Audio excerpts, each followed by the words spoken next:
বন্ধু, তোকে বাবা বানার দায়িত্বটা আমার। এটাই বাস্তব। I love you. সামাজিক যোগাযোগ মাধ্যমে hi I am Ripon video বলে পরিচিতি পাওয়া কন্টেন্ট ক্রিয়েটর রিপন মিয়াকে ঘিরে নতুন করে তৈরি হয়েছে তীব্র বিতর্ক। একসময় ভাইরাল ভিডিও, দেশ বিদেশ ভ্রমণ এবং লাখো মানুষকে বিনোদন দেওয়ার কারণে আলোচনায় থাকা এই কন্টেন্ট ক্রিয়েটর এখন একটি গুরুতর অভিযোগ ও আইনি প্রক্রিয়ার মুখোমুখি হয়ে ব্যাপক হারে সমালোচিত হচ্ছেন। আর রিপন মিয়ার এবারের কর্মকাণ্ডে তিনি নিজের গ্রাম পর্যন্ত ছাড়তেও বাধ্য হয়েছেন। প্রশ্ন হচ্ছে, কি এমন করেছেন তিনি? রিপন মিয়ার বিরুদ্ধে এবার নেত্রকোনা সদর উপজেলার এক 14 বছর বয়সী স্কুল ছাত্রীর পরিবার ধর্ষণের অভিযোগ তুলেছে। চাঞ্চল্যকর এই ঘটনায় ভুক্তভোগী কিশোরীর বাবা নেত্রকোনা মডেল থানায় মামলাও দায়ের করেছেন। মামলায় রিপন মিয়াকে একমাত্র আসামি করা হয়েছে। পরিবারের অভিযোগ, রিপন মিয়া সম্প্রতি ওই কিশোরীর বাড়িতে যান। সে সময় ভুক্তভোগী কিশোরীর বাবা স্থানীয় বাজারে এবং মা বাইরে কাজে ছিলেন। পরিবারের দাবি, এই সুযোগেই রিপন মিয়া মেয়েটিকে বাড়ির পাশের একটি নির্জন স্থানে নিয়ে যান এবং ধর্ষণ করেন। পরে মেয়েটির চিৎকার শুনে আশেপাশের লোকজন এগিয়ে এলে রিপন মিয়া ঘটনাস্থল থেকে পালিয়ে যান। পরিবারের দাবি, ভিডিও বানানোর কথা বলে রিপন মিয়া আগে থেকেই ওই কিশোরীকে বিরক্ত করতেন। তবে সামাজিক সম্মান ও লোকলজ্জার কারণে পরিবারটি প্রথমে বিষয়টি প্রকাশ করেননি।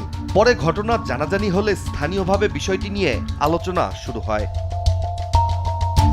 তবে সবচেয়ে অবাক করার বিষয়টি হচ্ছে, চাঞ্চল্যকর এই ঘটনাটি থানায় যাওয়ার আগে স্থানীয় একটি রাজনৈতিক দলের কার্যালয়ে বসে সালিশ করা হয়। ভাইরাল ভিডিওতে দেখা যায় অভিযোগের মুখে থাকা রিপন মিয়া উপস্থিত লোকজনের সামনে ক্ষমা চাইছেন এবং এক পর্যায়ে স্থানীয় এক নেতার পায়ে ধরেও ক্ষমা চাইছেন। সালিশে রিপন মিয়ার বিরুদ্ধে অভিযোগ নিয়ে আলোচনা শেষে তাকে 5 লাখ টাকা জরিমানা এবং এলাকা ছাড়ার সিদ্ধান্ত নেওয়া হয়। তবে ধর্ষণের মতো গুরুতর অভিযোগ স্থানীয় সালিশের মাধ্যমে সমাধানের চেষ্টা নিয়েই দেশজুড়ে ব্যাপক সমালোচনা শুরু হয়। অনেকের দাবি, এ ধরনের অভিযোগের বিচার হওয়া উচিত দেশের প্রচলিত আইন অনুযায়ী, কোনো সামাজিক বৈঠকের মাধ্যমে নয়।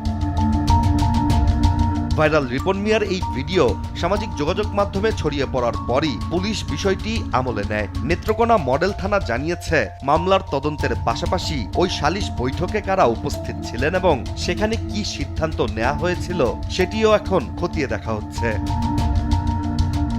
এর আগেও রিপন মিয়াকে ঘিরে সামাজিক যোগাযোগ মাধ্যমে বিভিন্ন অভিযোগ ও সমালোচনা দেখা গিয়েছে। তবে সেসব অভিযোগ আদালত কিংবা আইনি প্রক্রিয়া পর্যন্ত কখনোই গড়ায়নি। কিন্তু এবার রিপন মিয়ার অসামাজিক কর্মকাণ্ড পৌঁছে গেছে আইনের কাঠগড়ায়। একসময় সামাজিক যোগাযোগ মাধ্যমে বিনোদন দিয়ে লাখো মানুষের কাছে পরিচিত হয়ে ওঠা রিপন মিয়া এখন একটি গুরুতর অভিযোগের কারণে আলোচনার কেন্দ্রে। তবে অভিযোগের সততা, ঘটনার পেছনের প্রকৃত চিত্র এবং দায় দায়িত্ব নির্ধারণ করবে আইন ও আদালতের প্রক্রিয়া। ইশতিয়াক হোসেন, দেশ টিভি।